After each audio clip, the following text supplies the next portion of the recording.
All right, everyone, welcome in to week 10 of the Instant Review podcast. It has been an absolutely crazy week of NFL action, and we are definitely going to have a lot of very interesting topics to talk about. I'm the host, Nicholas Hill, and joining me for this lovely debate this evening, we have my fellow co-host, Leon, Taryan, and Conor Kennedy. Guys, how are you doing this evening? Doing good. Gonna be a good show. Let's get into it. It'll be great. Absolutely. So what we're going to do tonight is, instead of jumping into some of the key stories, we're still going to do those. We've decided that we're going to kind of debut with something new this week. We're going to do a key takeaway segment where we're going to each briefly talk about a brief number one takeaway that we had from yesterday's games, and we'll just briefly kind of discuss them. So, Leon, I'll let you have the floor first. What was your key takeaway from yesterday's games? The Seattle Seahawks are headed downhill. I think Russell Wilson came back way too early from his finger injury. They lost 17-0, and I think even after even in the first quarter, he didn't even have a completion for any positive yardage to any wide receiver. They just look like they're headed downhill. The team looks like they're falling apart. Tyler Lockett is underperforming, so is DK Metcalf, only held to 3 catches when covered by rookie corner of the Packers, Eric Stokes. It's just – and even at the end of the game, he even got into a fight that was unnecessary, but the Packers defense shut out Seattle. Overall, a great defensive game by both teams, but I don't see them getting above 5 or 6 wins by the time the end of the regular season comes. As we titled the episode, Scoreless in Seattle, they were very much it's both scoreless and sleepless nights right now for Pete Carroll as the season seems to be going down the drain. Connor, what is your key takeaway from yesterday?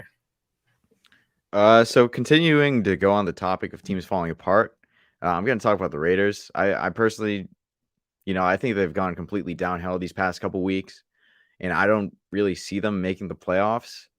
They were a team that looked really strong, I think the first 6 weeks or so.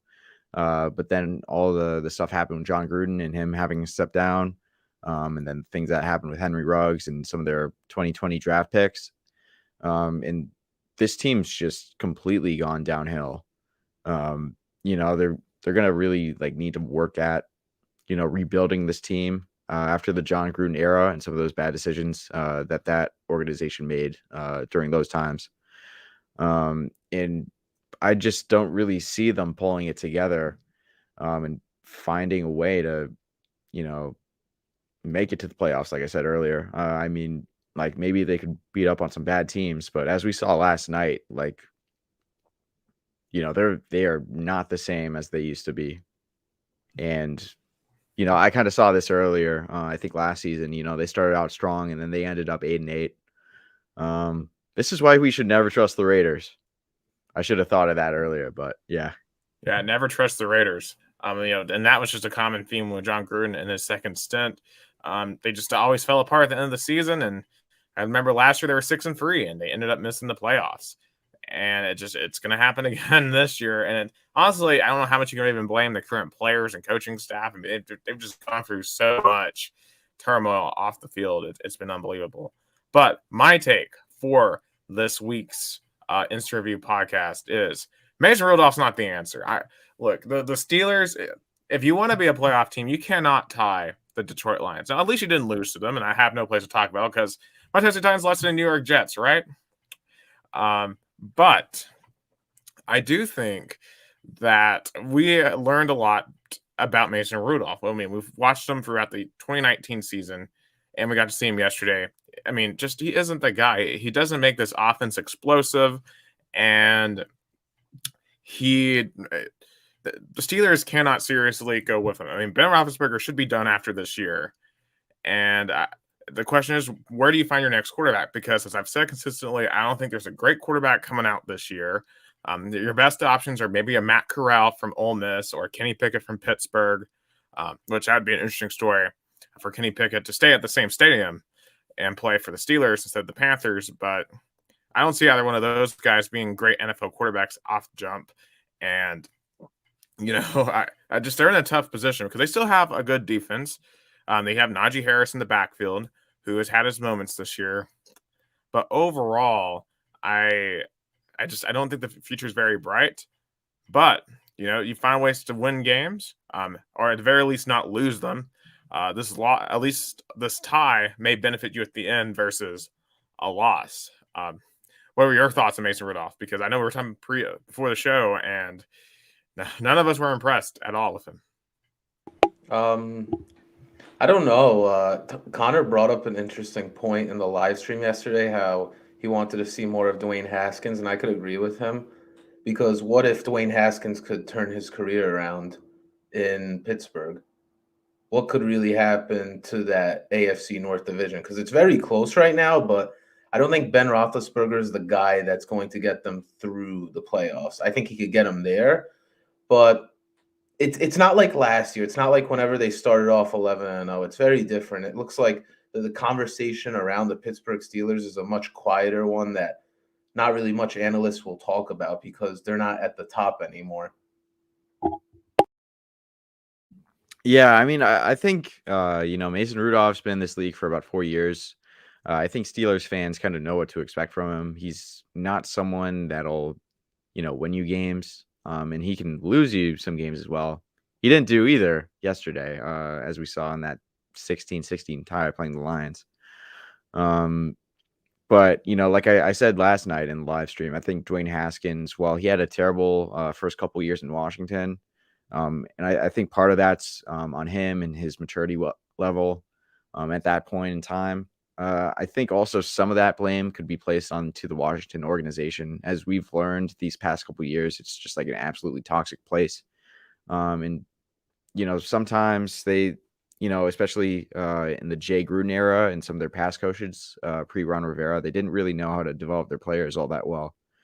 And I think Dwayne Haskins is in like a pretty good system now, a future Hall of Fame coach and Mike Tomlin. He's won a Super Bowl and he's never had a losing season before. I'm not saying that Dwayne Haskins would be a franchise guy, but if Ben Roethlisberger ends up getting injured or on the COVID list again sometime this season, then I definitely hope that they'd bring up Dwayne Haskins instead of Mason Rudolph. I know that they drafted Rudolph, and we're possibly trying to develop him to maybe be that successor, to be that franchise QB in Pittsburgh, but I just don't see it. I absolutely agree. I mean, Dwayne Haskins, I just think has more natural talent than Rudolph, although is he now in the right headspace to do better than Mason Rudolph? That is the question to be seen. Be very interested to see how the Steelers perform the rest of the season. They're definitely one of the toughest divisions. They could finish anywhere from the first to fourth in that division. Nothing would surprise me with the Pittsburgh Steelers because Mike Tomlin is a fantastic coach, as you mentioned, and you can never necessarily count them out. Also, we would like to shout out those who are watching us: Gustavo Tomazelli, my dear friend in Americana, Sao Paulo, Brazil, watching us, and also Minecraft Samurai, also watching us. Thank you guys for watching and commenting here on the Week 10 edition of the Instant Review podcast. But now it's time to turn over to Leon. Introduce our first key talking point of the day. So a big upset that we had in Week 10, the Washington football team beats the Super Bowl champ Tampa Bay Buccaneers 29-19. Chase Young tears his ACL in the second quarter and is now out for the season.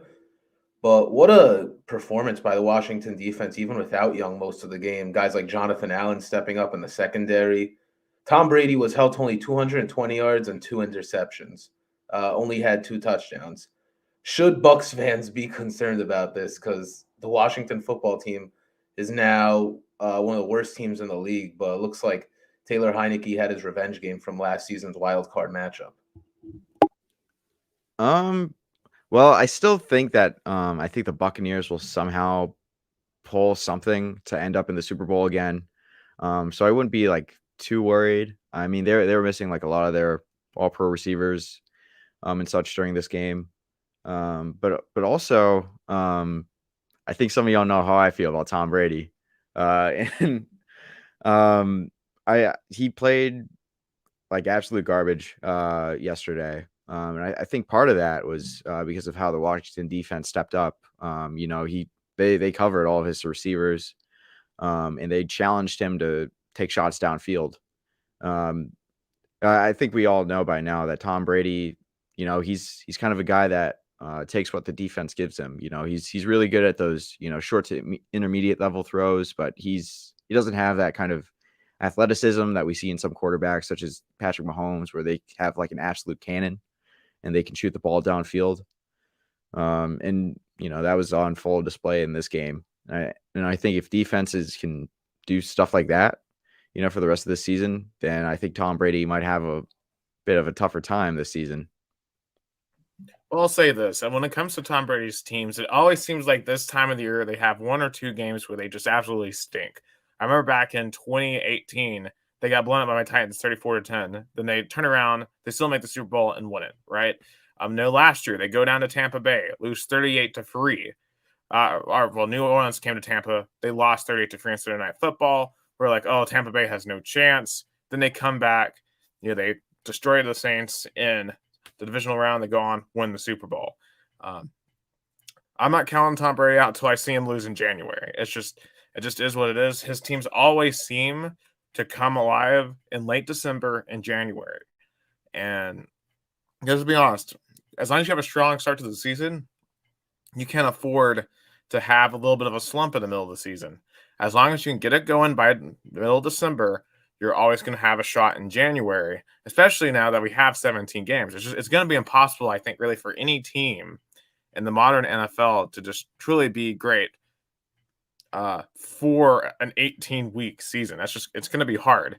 It's all about getting hot at the right time, and I think the Bucs are going to be fine. I don't know if I'd pick them to win the NFC right now because I still am on the Packers train just because I just have the aura. It just feels like they have an aura around them of winning, and their defense, especially the way their defense is playing right now. And it just seems like they have a lot of different guys on offense who can contribute. But once again, as we all, I think, should have learned by now, do not count out Tom Brady until he loses in January. True. Very, very true.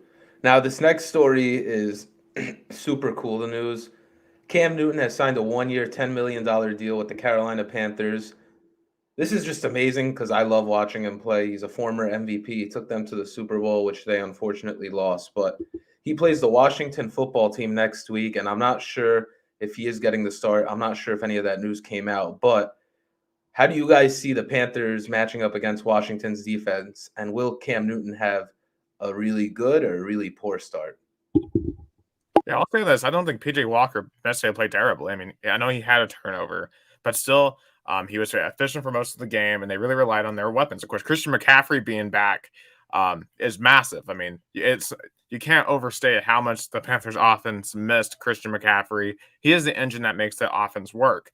And just to see Cam Newton be back in those goal line situations, I know he only threw 4 passes, but just being that threat and for the defense to have to account for Cam Newton and just seeing his reaction when he scored that touchdown yesterday, it was just awesome to see. I'm not a Panthers fan, but I know a Panthers fan, and he was very, very excited over that result yesterday. And I know Arizona was without Kyle Murray and some of their other top players, but still, that was still a good football team regardless. And that same team went into San Francisco last week and blew them out with their backups. So I kind of expect them to win this week. But Carolina is making a claim now, I think, for the wild card. I mean, if you look at it, they are in the wild card if the playoffs were to start today. And they're not that far behind even the Bucs for the NFC South. Now, I don't think they're going to win a division, but they certainly have placed themselves in a position, especially when you consider how the Atlanta Falcons got blown out last week. I think the Panthers are the clear number 2 team in the NFC South. Of course, the Saints, I know, are also technically right there with them as well, but I just think with all the injuries, I just don't see them being able to sustain enough success down the stretch in order to get into the postseason. I like this Carolina team to make the playoffs at this point as a wild card. I don't think they're a Super Bowl contender. And on the question of whether or not Cam's going to start, I think he eventually will, just because he has more natural talent than PJ Walker. I mean, there's no offense to PJ Walker. It's just Cam Newton is a special player. He's definitely not what he used to be, but with this offense, he doesn't have to be a superhero. He just has to make sure he takes care of the football, get the ball to his weapons, and provide a different dimension to this offense when necessary. And I think that's going to be enough for Carolina to sneak into the playoffs. Well, I think Cam will probably start this upcoming game playing Washington, and I think probably for the rest of the season. I think we've all kind of figured out already that Sam Darnold is not a starting caliber NFL quarterback. And PJ Walker, while he was amazing in the XFL, is nowhere near that level in the NFL. I think we saw that even in the short bursts that Cam played. I think he only played like 4 plays yesterday, if I'm not mistaken, and he scored 2 touchdowns. So while his arm talent, kind of like what Nick was alluding to, isn't anywhere near what it was, back in 2015 when he was the MVP, he's still an impact player and definitely the best quarterback on that Panthers roster right now. And with that defense being great in Carolina, and with his receivers being pretty underrated, and having one of the best running backs in the game, Christian McCaffrey, he definitely has a lot more help than he did in New England. I think they could find some wins, and like Nick said, I definitely could see them as a wild card contender. Absolutely. I mean, this could be really, really big for them. Now, another big signing that's big in the news, Odell Beckham Jr. released from the Cleveland Browns and is now signed with the Los Angeles Rams. Of course, the game just started right now, but how do you see the Matthew Stafford and the Rams offense implementing Odell? Well, it was pretty convenient timing that they got him, considering that Robert Woods just tore his ACL. I mean, this literally could not have happened at a better time for the Rams. I mean, Robert Woods had just started getting into this offense because for the first couple of weeks he did not have a connection with Matthew Stafford, but finally had gained that connection because Stafford and Cooper Kupp have had perhaps the best new connection out of any new quarterback receiver duo in the league this year. Odell Beckham, I don't know how much he's going to be able to fill that role, but I think that's where he's going to have to fit because now, without Robert Woods, outside of Cooper Kupp, the only other consistent receiver you still have left at this point is Van Jefferson.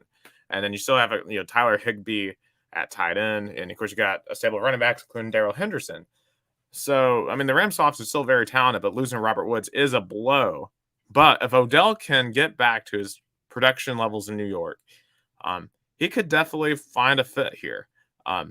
It's just my main concern with him is his head going to be in the game because it just from the reports and from the performance on the field, it just didn't sound like it was gelling in Cleveland for whatever reason. Maybe he wasn't gelling with Baker Mayfield. Maybe he wasn't gelling with the coaching staff. Whatever happened to him in Cleveland, hopefully with Sean McVay and just how much he's been able to get out of a lot of different players. I mean, just look at Jared Goff this year and how much worse he is in Detroit versus Los Angeles. Maybe he'll be able to get Odell Beckham back to that top level production now people expect him to be at. And maybe he'll be a similar case to like Antonio Brown. Because remember, Antonio Brown, had all those issues in Pittsburgh. People basically left him for dead after, having the whole Raiders debacle and then going to the Patriots for one game and then getting cut from there. But then it ends up in Tampa and helps them win a Super Bowl. So I think if you're a Rams fan, you have to hope that Odell is your Antonio Brown. Well, I think that Odell will hopefully experience a rebirth of his career in Los Angeles. Obviously, he was an elite wide receiver with the Giants, but he hasn't really been the same ever since that 2016 season. I think something that impacted that a lot was the system that Kevin Stefanski implemented in Cleveland. It was really centered around like a run-first philosophy. And we all know that Baker Mayfield's like not really a gunslinger type of quarterback. But Matt Stafford is for sure. And, like Nick said earlier, Robert Woods tearing his ACL is definitely going to, help Odell in terms of receiving more receptions. And yeah, I think he'll really help this offense down the stretch. Yeah, I mean, being a New York Giants fan, there was something about Odell Beckham that really made you want to watch Sunday games. And I really miss seeing him on the Giants because that energy really isn't back here in a long time, with Saquon Barkley always being hurt. But this could be big for the Rams offense because with a lot of the league's defenses focusing on Cooper Kupp, there could be a lot of openings for Odell on different short and intermediate routes, of course. And as we move on into this next story, Connor's going to be happy with this one. Bills win 45-17. The Mike White hype train looks like it's done. He throws 4 interceptions, forced a lot of passes downfield. What is going to happen in New York? Is Zach Wilson going to start? Is Mike White going to start? Who is going to be the guy to help revive this struggling team? I think after a performance like that, it's absolutely going to be Zach Wilson. I mean, this team's not going to be winning anything. With that performance that Mike White had this past Sunday, you might as well just bring back Zach Wilson, even though he hasn't had a performance like Mike White did against the Bengals. Most certainly would like to see him take some more game reps and improve his game. And possibly there'd be a chance that Zach Wilson could help you win like a game or two more. He's obviously been picked number 2 overall, so there was more potential in him than Mike White, even though he said he could be a number 1 overall pick, but I don't see it personally. But I feel like yesterday could have went a lot better for Mike White had Robert Saleh and the Jets offense not put so much on his plate. As we saw in that Bengals game, he didn't complete a pass past 15 yards, but he still threw for over 400 and threw for 3 touchdowns, and he won them in that game. But they trusted him a bit too much. Thought he was a bit more than he was. Forced a lot of passes downfield. A lot of bad picks. And, we kind of saw the flaws in his game and why he's been a backup his whole career.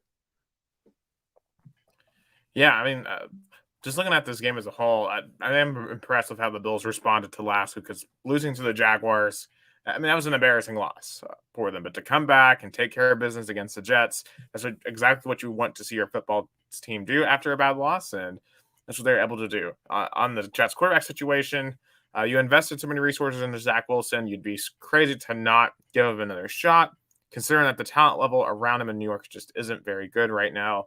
I know the Mike White thing has been really fun to watch, but as I think I said when it first started a few weeks ago, it just feels like the football version of Linsanity. If you remember from like 2011, I think it was, when Jeremy Lin went off for the Knicks for like 3 weeks. There was like, oh my God, Jeremy Lin's the best player in the NBA. And then he's relegated back into role player. That's what Mike White's going to be. He's going to be a journeyman quarterback, which, I mean, is fine. You can make a lot of money doing that and, impact a football game here or there throughout your career. But I just don't see him having a true future anywhere, because, it just, he needed to win one other game besides the game versus Cincinnati, I think, to truly make a case for him to be a full-time starter in the NFL somewhere. And the Jets actually play the Dolphins next week, so we'll see who's the starter by then. But this leads me into the last story. The Miami Dolphins defense shut down the Baltimore Ravens 22-10. Every single person on the Instant Review podcast got their picks wrong. We all thought the Ravens were going to beat the Dolphins, but no, the Miami defense stepped up. Rookie defensive end out of Miami, Jalen Phillips, really made it difficult for Lamar Jackson to move outside the pocket, to complete any passes at all. Xavier Howard returning that fumble for a touchdown. Does Miami have what it takes to get back to the form that they were in last season? Because Tua Tagovailoa's returning, Jacoby Brissett, they're sort of using that like 2 QB system. Can Miami revitalize their team and get back to the situation that they possibly could have had last season, which is a playoff spot, possibly?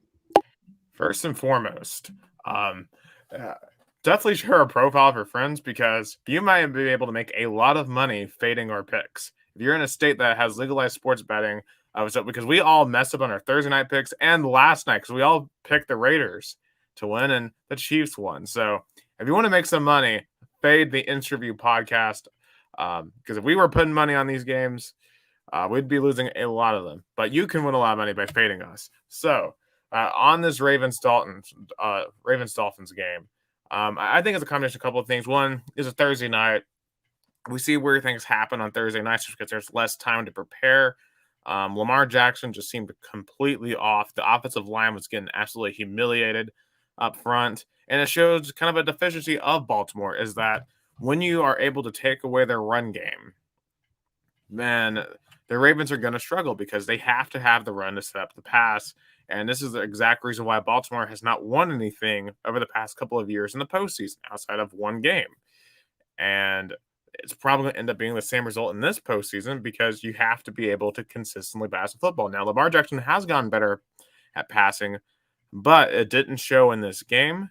And it has to be alarming for Baltimore. Now, like Buffalo last week, the question is, can Baltimore next week bounce back and win in their football game? That is a question to be seen. But of course, this is coming off the hills a couple of weeks ago of the Bengals rolling into Baltimore and beating them 41-17. I mean, there's been definitely a couple performances that have been just complete head scratchers, and not to mention one of their wins included a 22-3 deficit to the Indianapolis Colts that they were fortunate to come back and win. And like Pittsburgh, they're in that extremely tough AFC North. I have no idea who's going to win that division because every single one of those teams are just extremely suspect. The Steelers don't look very good. The Ravens right now don't look very good. Of course, the Browns got absolutely murdered yesterday in New England, and the Bengals have not looked great either recently. And so, like, whoever survives the division, I don't know if they'll be very successful in the postseason. On the Dolphins, they might be able to squeeze out a couple of wins down the stretch here, but obviously it isn't going to matter for this season. Definitely, I think the key now is figure out who you're going to have for next year and make sure those are the guys you're playing. Make sure they're building that camaraderie so that when you come back next season, maybe you can have a similar season to last year and make another run at the playoffs. In terms of the Ravens case and how they've been doing, especially in that last game on Thursday Night Football playing the Dolphins. I know I've been talking about this point a lot the last couple of weeks, but I think definitely they put a bit too much on Lamar. Ever since their top two running backs went on IR, it's basically just been the Lamar show on offense. And even though like that's made for some great performances, like in that game against Indy on Sunday night or on Monday Night Football a while ago.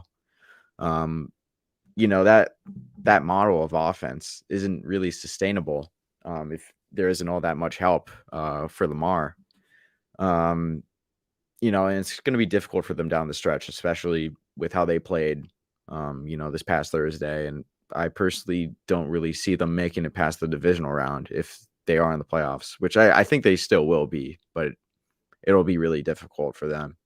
All right, all right, just to kind of interrupt you real fast, the 49ers just scored a touchdown, Jimmy Garoppolo to George Kittle, 18-play drive over 10 minutes. Just absolutely moved it down the Rams defense. A 10-minute plus drives in the NFL, especially these days, are so rare. So an incredibly impressive opening drive for San Francisco. Go ahead. What I was going to say about Miami, I don't think they're a playoff team whatsoever. They've already lost 7 games. And I think part of why they were successful last season and they went 10-6 was because they would pull Fitzmagic off the bench to, pull something off. A perfect example of that is when they went to Las Vegas. And it's just that Tua is still developing. He isn't necessarily a franchise guy yet. I still think they should give him like at least a year to kind of figure things out. But I think the roster, for the most part as a whole, besides like a couple guys like Xavier Howard, and I think Jalen Phillips was a great pickup. He was one of the best pass rushers in the draft last year. And I think he's been really showing some progress these past couple weeks. This isn't really a playoff roster from top to bottom.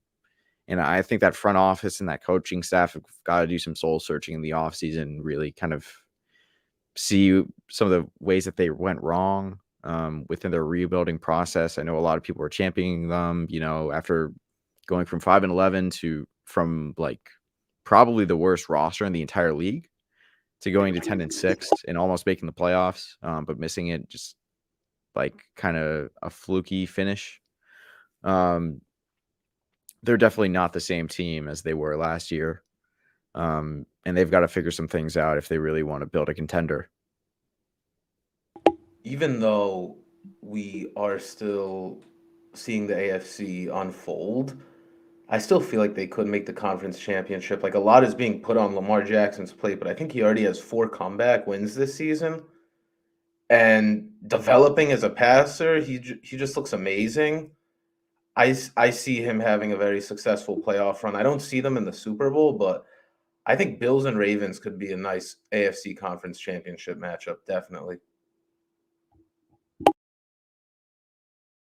Yeah, so it's a complete wild card, and really at this point, I think a lot of it comes down to who gets that number 1 seed, because I think getting that 2-week bye or that 1-week bye is going to be so critical for whoever gets it. And we got to remember now with the 7-team format for the playoffs, it's only going to be one team. And right now, obviously, the Titans have the 8-2 record. They have the inside track, and if you look at the rest of their schedule, they only have 2 teams left who have winning records, in the Patriots and the Steelers.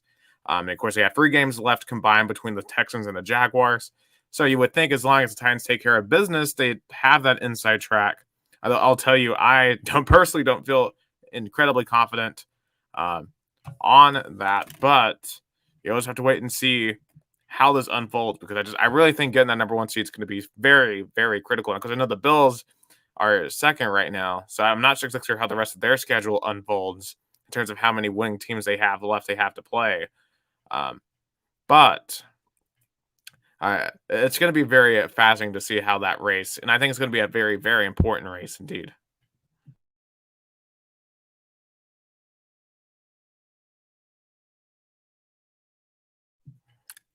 All right, so thank you, Leon, for all of those news stories. And now we're going to kind of move over into the injury report. Some of the key injuries from yesterday.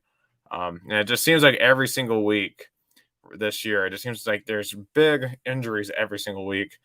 One of the main ones yesterday, Aaron Jones, running back for the Packers. He had an MCL knee injury. It looks like he'll be out maybe 1 to 2 weeks, so not as bad as I think a lot of people were worried. But A.J. Dillon had a big game yesterday. He had 2 touchdowns. He's been a really big part of the receiving game, favorite target of Aaron Rodgers.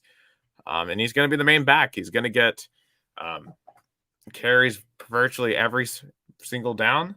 He'll be on the field a lot. Definitely someone you might want to pick up if he isn't on the bench in fantasy or on the waiver wire. Cordell Patterson, and this brings me no joy to report. A very exciting player to watch. He unfortunately has an ankle injury. He's going to be out 3 to 4 weeks. Mike Davis looks like he'll be the starting running back there. And unfortunately, Cordell Patterson, in addition to being a running back, he is a great receiver. He just is very dynamic. He could be used in multiple amounts of ways, and there's really no way to really replace a player like that. Alvin Kamara, got injured during the week. He's out 2 to 3 weeks with a knee injury. Mark Ingram stepped in and actually had a pretty decent game. Had a rushing touchdown yesterday. In fantasy, he had 20 points. So that's someone who's going to provide some value while Alvin Kamara is out. And Chase Claypool had a toe injury. He's going to be week to week, which for a toe injury like that, it's incredibly aggravating. It seems like players never return back to their normal selves in that season when they suffer a toe injury. Of course, James Washington will probably be the next man up. Of course, Juju Smith-Schuster, he's been out already. And that combined with the Steelers' COVID situation with Ben Roethlisberger, just not good times for what was already a struggling offense in Pittsburgh. Looking at those injuries, what do you think is the most significant out of those 4 that we mentioned? Personally, I'd say Cordell Patterson is going to be one of impact quite a bit to the Falcons. I mean, him and their new tight end, Kyle Pitts. Yes, Kyle Pitts. They really were helping Matt Ryan a lot over these past couple weeks. Especially since Calvin Ridley's going to be out for a while. He's really filled in well on that third down back kind of role. And this offense is going to be a lot different without Cordell Patterson in there. I'd say Alvin Kamara. I feel like if the Saints had him against the Titans, the results could have been a lot different. He just brings so much more to the offense that Mark Ingram, I don't think, could really bring anymore. So Alvin Kamara, we'll see if he could make a return because the NFC South is getting competitive. So what if like all four teams could make the playoffs? It is a possibility, but at the same time, the Alvin Kamara's injury is big.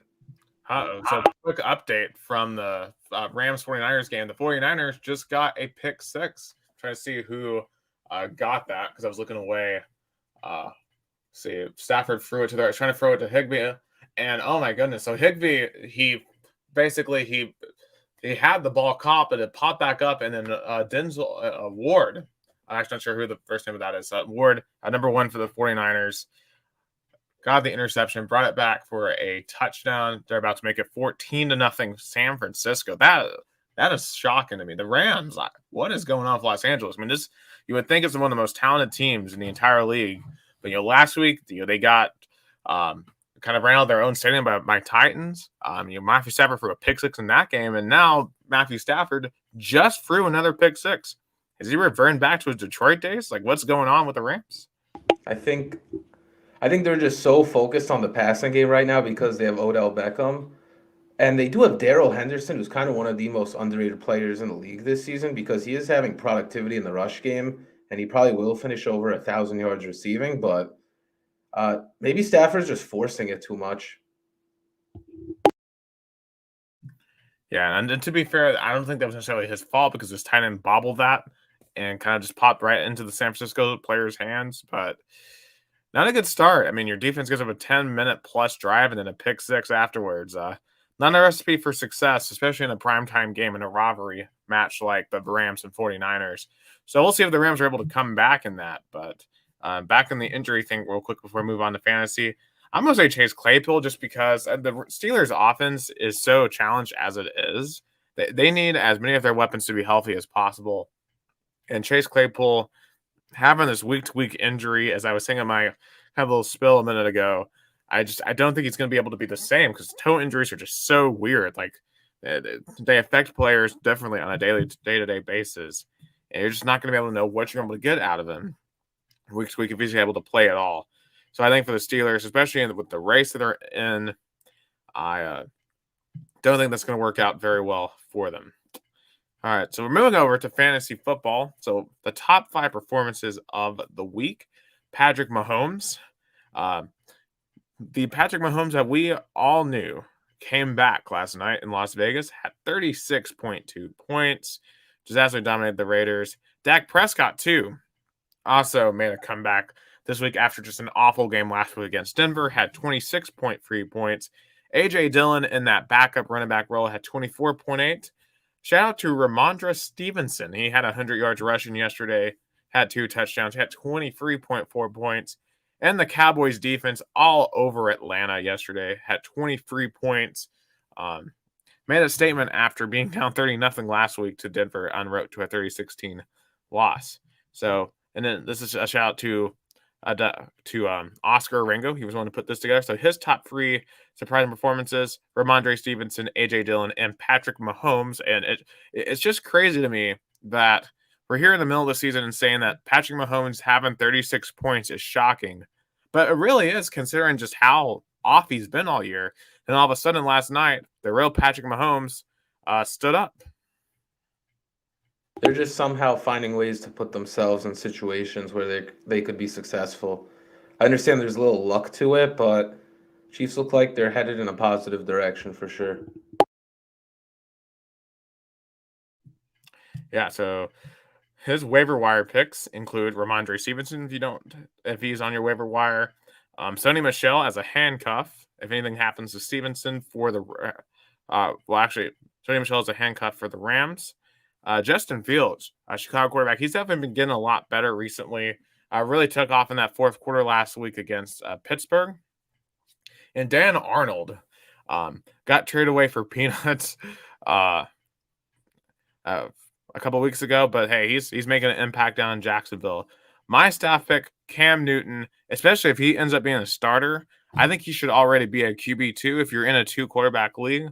But if he takes the reins, especially with Christian McCaffrey in that backfield, and with the way I think Matt Rule's going to use him, he could be your QB1. If you're in a really bad quarterback situation, you might want him as at least your backup. And in favorable matchups, you might want him to be your QB1. If you were desperate for a quarterback right now, would you go get Cam? Because I think I would if I were in that situation. For sure. I mean, like his ability as a dual threat quarterback. I mean, like we talked about earlier, he's not the same passer as he used to be, but he's still like a huge impact player on the ground game.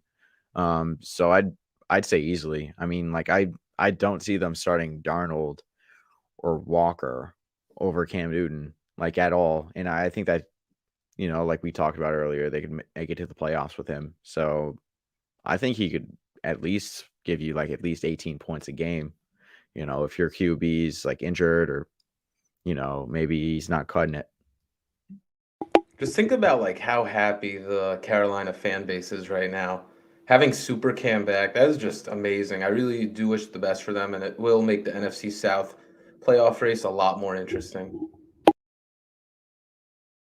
Yeah, definitely. As I said earlier, I know Guy's a big Panthers fan, and he's been going crazy all week ever since it was announced Cam was coming back to Carolina. And it's just great to see that because it's just the energy that he brings both to the team and that fan base. All right, guys, it's time to make some money. It's the most impactful segment of your week. Conor Kennedy, he has the hands rubbing. Conor, tell us how to spend our money this week on sports gambling. All right, guys. So I got 4 week 11 picks this week. I went 1-3 last week. Probably my worst performance so far during this whole season.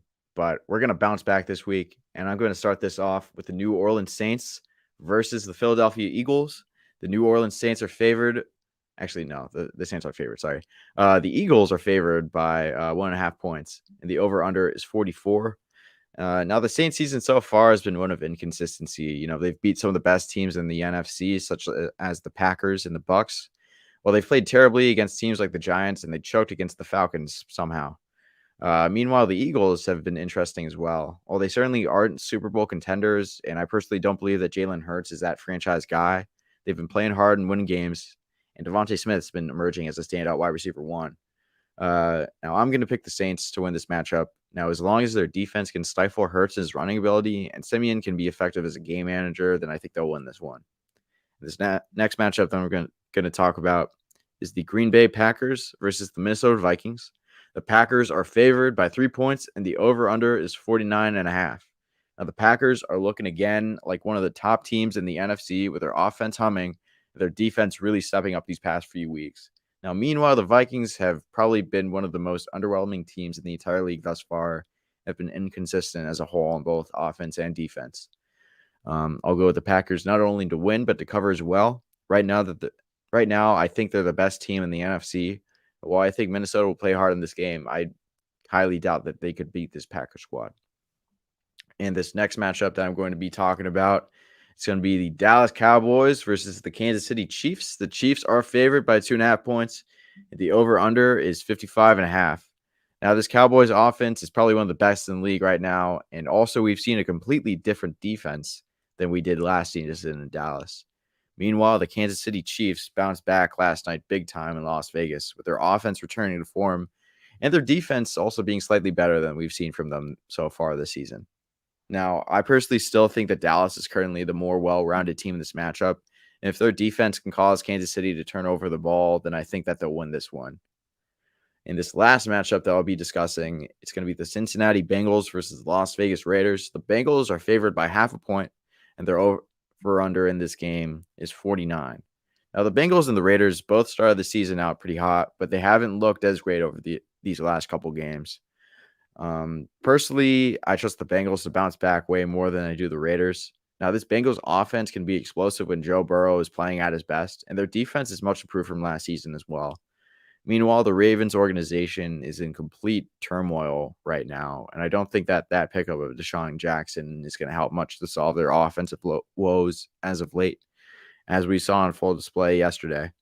And for those reasons, I'm going to pick the Bengals to win this game. And also to cover because I don't know how any team could win by half a point. And those are my 4 Week 11 matchups. I think the most interesting aspect of any of those lines, that over-under in the Cowboys-Chiefs game is 55.5. And I feel like earlier on this year, it would have been just an automatic go for the over. But the Chiefs defense is playing a lot better right now. And the Cowboys defense yesterday played very, very well. And is outside of one game last week, I thought has played very well throughout the season.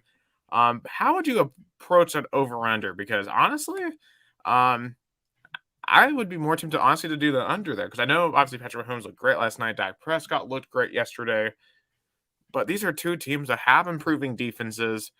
And, even though their offenses looked great yesterday, we haven't seen them be able to do it consistently.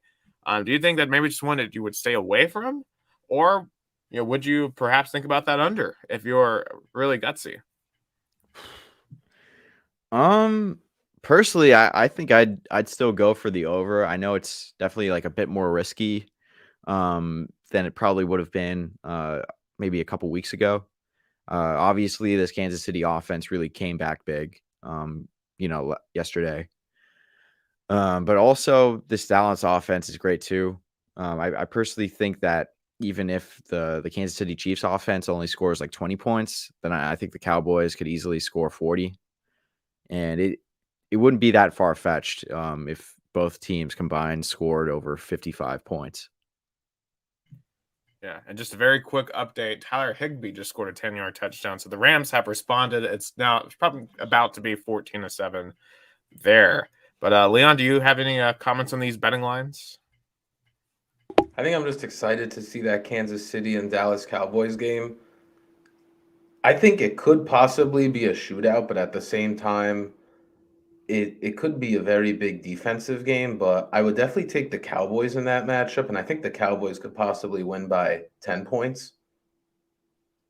I'll say this too. If I were to make a blood bank guarantee, I really like the Bengals there at -0.5. They're coming off a bye week. I just don't think the Raiders are in a good headspace right now after what's happened recently and getting blown out on Sunday Night Football.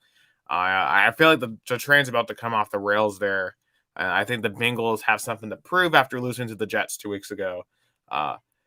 Give me the Bengals there, -0.5. I think there's going to be a very good slate of games because it was a couple weeks ago, I remember, where we had like 3 games that had double-digit lines. But next week is going to be very, very entertaining, I think, in terms of games, which we always love to see. So let's get into everyone's most anticipated segment of the week, the player of the week. A lot of interesting performances yesterday, a lot of comeback stories of sorts. Leon, who is your player of the week?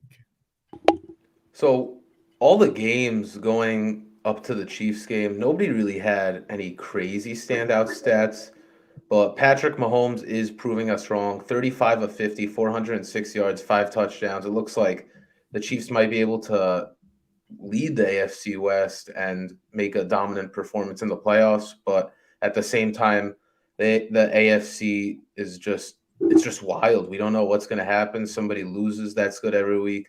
Somebody wins, that's bad. So we'll see what happens, but it looks like definitely their best performance on the year and definitely Mahomes' best performance on the year. Connor, who is your player of the week? Now my player of the week isn't a player. It's more of a squad. I'm going to go with the Bills secondary. I know I'm a homer here, but I think it's pretty impressive the way that they turned over the ball in the Meadowlands. Levi Wallace picked off Mike White. Trey White picked off Mike White, really showing that he's an absolute elite lockdown corner. Jordan Poyer picked off Mike White also. And also Micah Hyde recovered a fumble. And those two are pretty underrated safeties, in my opinion. I think that they're the best safety duo in the league right now. I'm just going to say this Bills secondary is probably one of the best in the league right now. They're scary. And, rookie QBs, watch out because you're probably going to throw like at least 3 picks when they're on the field. Yeah, and I'm also going to kind of cheat on mine and just do a unit. The Packers defense. shutting out Russell Wilson and the Seahawks is an incredibly impressive achievement. I mean, I know Russell Wilson wasn't 100%. It was snowing, not the most ideal conditions for offense, but I mean, to get any type of shutout in the NFL is impressive. To hold Russell Wilson to 20 of 40 for 161 and 2 interceptions, a QBR of 13. I mean, that has to be his lowest QBR ever. I mean, a QBR 13.0. That's unbelievable to me. Holding them to only 75 yards rushing. Holding guys like Tyler Lockett to only 2 catches. Holding DK Metcalf to 3 catches. Their 2-star receivers combined only had the ball 5 times throughout the game, and were constantly covered every single time Russell Wilson was trying to throw the ball to them. Obviously, shout out to Adrian Amos, Kevin King. They each got an interception.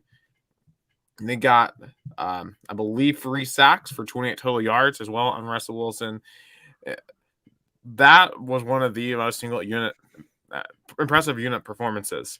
And it's starting to feel like, you know what this kind of reminds me of? The 2015 Broncos. In the sense that, Aaron Rodgers is no longer a top-tier quarterback like he used to be, in my opinion. I mean, I think he's still a top 5-10 quarterback and maybe not as regressed as Manning. But the thing that has really kept Aaron Rodgers from winning more Super Bowls is the fact most of the time he's had a bad defense. But I think he finally has this defensive support that he needs to make a deep playoff run. And if they keep on playing like this, then the Packers, especially if they get that 1 seed, because remember, every team now has at least 2 losses. Going into Lambeau in January is going to be very difficult, I think, for anyone to be successful. So, to finish off our show, let's make some game picks, and we got to be better than last week because we all screwed up the primetime games. We didn't get anything right. Let's get back on the winning track here. Let's talk about the Thursday night game, Pats Falcons. Leon, I don't think we can hear you. I got the picks for this game, and I think we're going to sweep this week.